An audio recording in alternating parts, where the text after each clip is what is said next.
Welcome to the Banker Lamp. Please enjoy the video. In this video, I will explain how to make a delicious Kharbuja milkshake. First, select a ripe cantaloupe, weighing around 2 pounds, ensuring it's sweet and fragrant.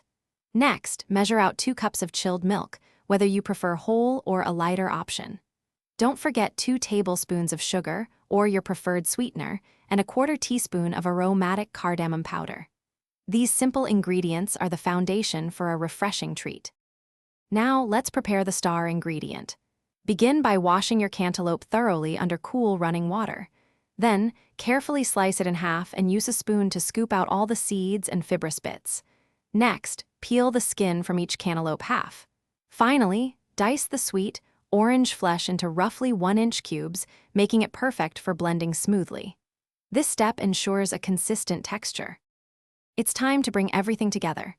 Transfer your diced cantaloupe, along with the 2 cups of cold milk, 2 tablespoons of sugar, and 1/4 teaspoon of cardamom powder, into a blender. Secure the lid and blend on high speed until the mixture is completely smooth and creamy. Give it a quick taste and add more sugar if you like. Pour your refreshing Kharbuja milkshake into tall glasses and enjoy it right away.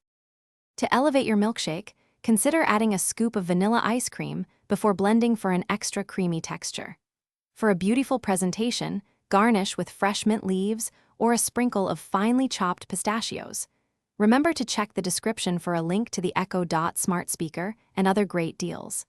Any leftover milkshake can be stored in the refrigerator for up to 24 hours, but it's best enjoyed fresh. Cheers to your homemade treat. Thanks for watching. If this was helpful, leave a like and consider subscribing. See you next time.